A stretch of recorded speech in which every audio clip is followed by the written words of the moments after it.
Welcome to this channel. Mau belajar bahasa Indonesia atau bahasa Inggris dengan cara yang seru, santai, dan mudah dipahami? You're in the right place. Belajar kosakata dan ekspresi sehari-hari. Learn daily vocabulary and expressions. Dengarkan contoh situasi nyata. Listen to real-life examples. Subscribe sekarang dan nyalakan notifikasi. Let's learn together and have fun. Welcome to Motorcar Chanel. So picture this. Yeah. You've landed a great new job, maybe in Jakarta, right? Yeah. And your first big task, schedule a really important meeting with a key Indonesian partner. Yeah, a common scenario. Exactly. Yeah. But how do you make sure you're not just saying the words, but saying them the right way?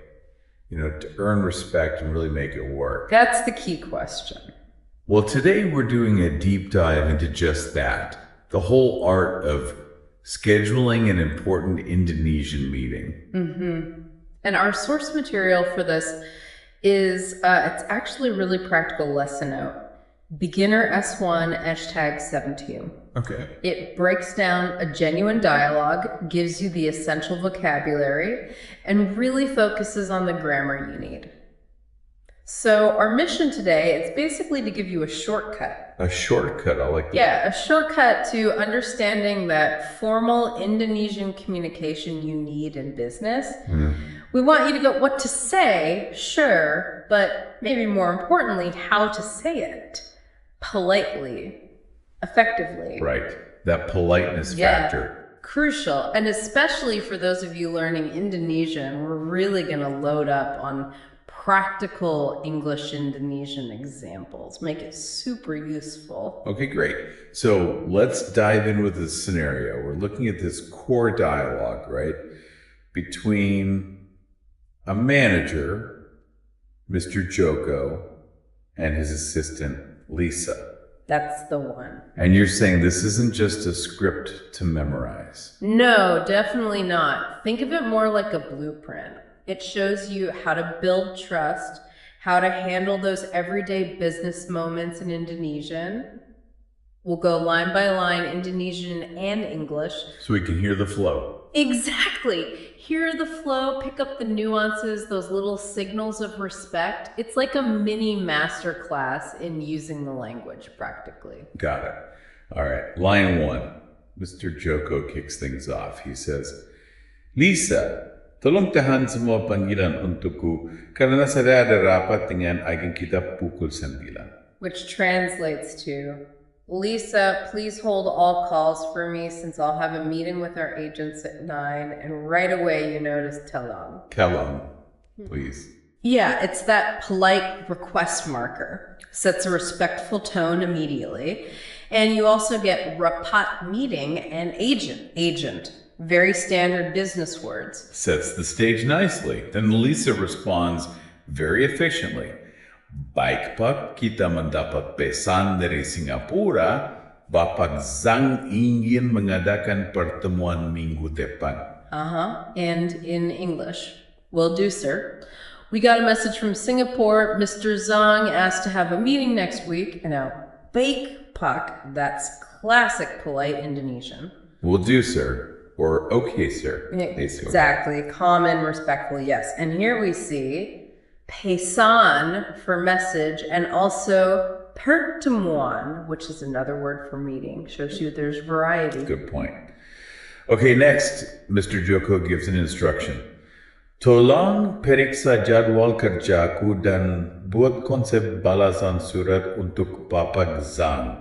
And there's Tolong again, see? Polite even with an instruction. It means, please check my schedule list and draft a reply to Mr. Zhang. Key words here. Jadwal schedule, super important everywhere. And balasan surat, reply letter, or, reply email these days. Very practical stuff.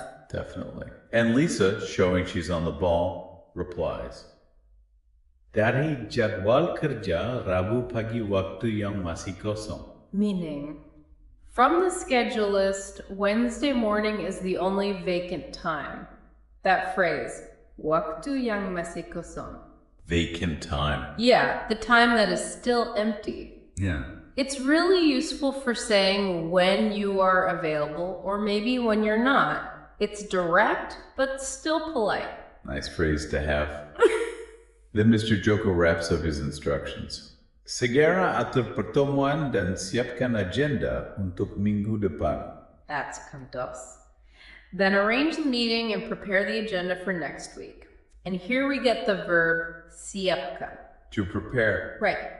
Simple word, but fundamental for getting things organized. And Lisa, thinking ahead, adds, baik Pak. Saya juga sudah menyiapkan kudapan untuk rapat siang ini. Note that, sir, I've also prepared snacks for the meeting today. And here's a lovely, very practical word, kudapan. Snacks, which, let's be honest, Crucial for any important meeting. absolutely can't underestimate the power of a good snack break. Agreed. And finally, Mr. Joko shows his appreciation, which is just so vital, isn't it? Terima kasih, Lisa.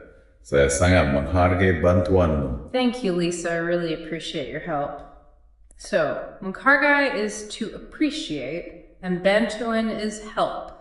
This line really underlines that need for mutual respect, acknowledging help. It's a big part of positive communication in Indonesian culture. So when you look at the whole dialogue, it's not just about exchanging information, is it? Not at all. It's really showing us how trust is built in Indonesian business. Every tolong, every bake pack. They're not just, politeness for its own sake. They're signals, little signals of respect. Exactly. And in a culture where harmony, rasa, is often prioritized over, say, blunt directness, getting these signals right is critical. So missing them isn't just a language mistake. It could be a business mistake, a relationship mistake even. You're learning a communication flow here, more than just isolated phrases. It's cultural intelligence baked into the language. Okay, that makes sense. So now that we've seen the words in action, let's pull them apart a bit. You mentioned hidden depths. Well, yes, sometimes a single word carries a lot of cultural weight. Let's start with jadwal, noun, schedule. The backbone, you said. Pretty much. It underpins any organized effort. For example, Lisa sedang sibuk mengatur jadwal rapat untuk Pak Joko. Which was, Lisa's busy arranging a meeting schedule for Mr. Joko. Right. It points to that value placed on planning, on order, which you often find in professional environments there. Okay, and then kudapan, the snacks. The beloved snacks, also a noun, you might hear. Mereka biasanya menyediakan kudapan dan kopi selama reses rapat. They usually provide snacks and coffee during meeting breaks. Yeah, it hints at the hospitality, that sort of informal connection that can happen even within a formal meeting structure. It softens things. Nice. Okay, what about hargai? To appreciate. Yes, a verb. And this one's interesting. The root is harga, which means value or price. Like a price tag. Kind of, but when you add the meng prefix to get menghargai, it becomes to appreciate, to value, but also to appraise or to respect. It goes way beyond just money. Okay. Consider this example. Ketika kita belajar menghargai orang lain, kita juga belajar menghargai diri sendiri. When we learn to appreciate others, we also learn to appreciate ourselves. Wow, that's profound. It really speaks that deep cultural focus on mutual respect, on dignity. Menghargai is a powerful concept. Definitely. And then the star of the show, Tolong. Ah, yes, Tolong. It's fascinating because it's like a bridge word. How so? Well, it means please, like in Tolong bergegas, please hurry, or Tolong hati-hati, please be careful. Simple enough. Right. But it also means help, as in Tolong bantu aku, please help me. And crucially, when you use Tolong to ask for something, it feels much more humble, more polite than just using the verb bantu, help, on its own. So it adds a layer of deference, Consideration. Exactly that. Using tolong is key for politeness, for avoiding sounding like you're just barking orders. Got it. Okay, next up. Pesan, message. Yep, noun. But it's got range. You have pesan masik for your inbox, pesan tercurum for sent messages. Standard stuff. But wait, it's also the root for pesanen, which means an order, like in a shop, in pemisanen, which is reservation, booking, ordering. Ah, so from a simple message, you get into transactions. Precisely. Layers of communication. For instance, ada banyak pesan ketika kamu berkikuti.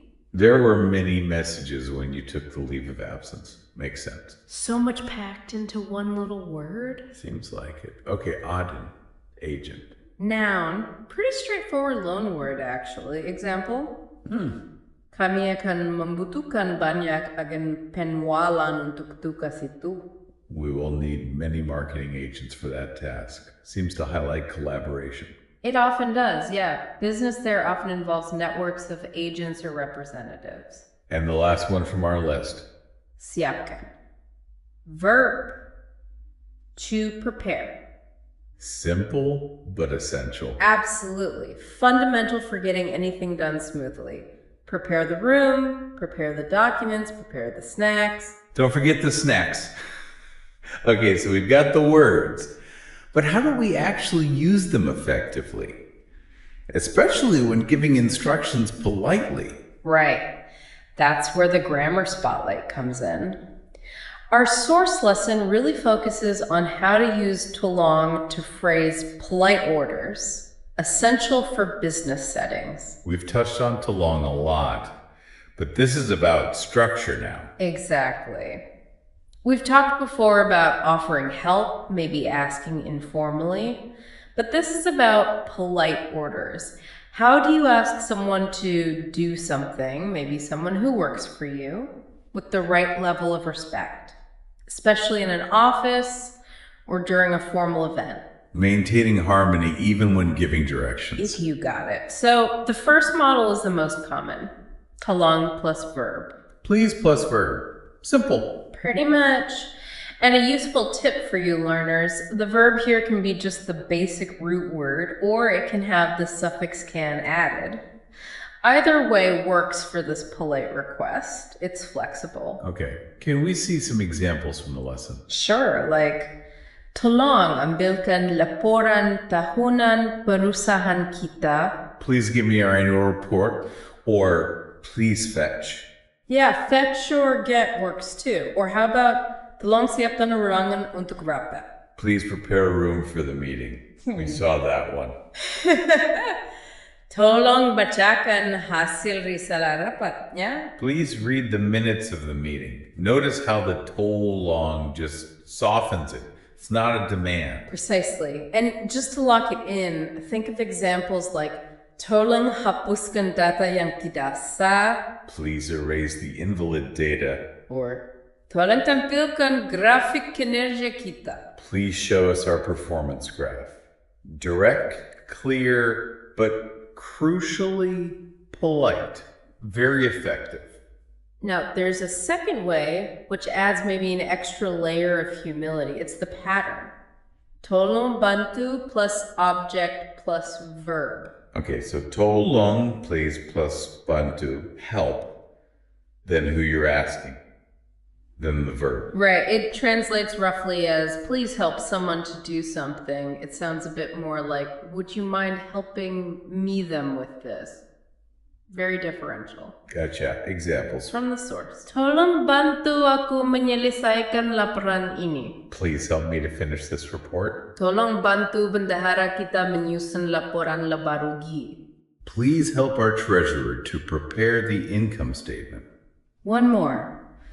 Tolong bantu asisten sutradara menyusun naskah. Please help the assistant director to draft the script.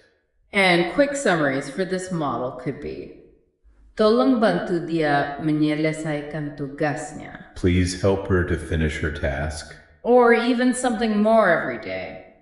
Tolong bantu adikmu mengerjakan PR-nya. Please help your younger brother to do his homework. Understanding both these structures, tolong bantu verb and tolong bantu plus object plus verb, is really vital for you as a learner. It ensures your communication isn't just clear, but also, culturally appropriate, respectful. It's about hitting the right tone. Absolutely. Avoiding any sense of being abrupt or demanding, which can be really counterproductive in formal Indonesian settings. Okay, that makes perfect sense. Yeah. And speaking of context, remember Lisa's line earlier? We got a message from Singapore. Mm-hmm. Mr. Zhang from Singapore? You said that wasn't just a random detail. Why Singapore? What's the significance there in the Indonesian business world? Well, that mention opens up a really interesting cultural and economic insight. Singapore's role is, it's huge. Also, First, geography. Singapore is incredibly close to Indonesia's Riau Islands. You can practically see it. This proximity makes it one of Indonesia's most significant partners, period. okay, neighbors. Close neighbors. And often, Indonesia looks to Singapore for insights, particularly in areas like economics, transportation, even urban planning.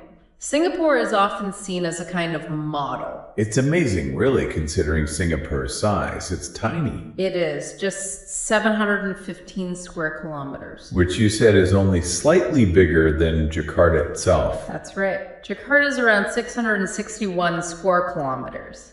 Yet Singapore, as a city-state, is renowned for being incredibly well-run. And that efficiency has led to staggering economic success. Yeah, the stats are impressive. Third highest per capita income globally. Right behind Qatar and Luxembourg, and that's with a population of only about 5.3 million. Wow. And its economy relies heavily on finance, insurance services, and manufacturing are the big ones. Now, connect that back to Indonesia. The economic ties are incredibly deep. Okay. For example, back in 2011, Indonesia was Singapore's 6th largest destination for direct investment abroad. We're talking over 33 million US dollars. Significant investment. And going the other way, Indonesia is a huge market for Singapore. In 2012, it was the 4th largest buyer of Singaporean goods, importing over 54 million USD worth. So massive interdependence. Exactly. And that's why getting the communication right, even for something as seemingly simple as scheduling a meeting, is so critical in this region. Because the stakes are high. The economic stakes are high, the relationships are important. A small linguistic slip-up, like forgetting the politeness markers, could genuinely damage trust or hinder collaboration. That meeting schedule, it's almost a small diplomatic act. That really puts it in perspective. Okay, so let's recap where we've been. We started by really unpacking that dialogue between Mr. Joko and Lisa. Using it as a real-world template. Then we dug into some key vocabulary, not just the meaning, but the feeling behind the words too. The nuances, yeah, like with Mengar Gay. Right. And then we focused hard on the grammar of politeness, specifically how to use tolong in those 2 key patterns for making requests or giving instructions respectfully. Crucial structures for formal Indonesian. And finally, we broadened out to see the bigger picture, that vital economic and cultural connection between Indonesia and Singapore. Why getting the communication right really, really matters. So the goal is that you, the listener, now have some concrete tools, both the language tools and that bit of cultural awareness. To approach those formal Indonesian conversations with more confidence. Exactly. It's not just about knowing the language, but understanding the context, building that rapport, showing respect. Which leads to maybe a final thought for everyone listening to mull over. How much Does understanding these specific cultural layers in language, like knowing the different ways to be polite with Tolong, actually influence success? Not just in business deals, but maybe even in personal relationships too. How much power is there beyond just the dictionary definition of the words? That's a great question. It suggests that language learning isn't just technical. It's deeply human. It's about connection. It really is. So we definitely encourage you listening. Practice these phrases. Go back, listen to the dialogue again. Try using those Tolong patterns, even if it's just talking to yourself initially. The more you use them, the more natural they'll feel, and the more respectful and effective your Indonesian will become. Well, thank you so much for diving deep with us today on Mocha Chanel. We hope you feel better equipped, more confident, and ready to tackle scheduling that next important Indonesian meeting. Thank you for watching this video. Hopefully useful. Don't forget to like and subscribe.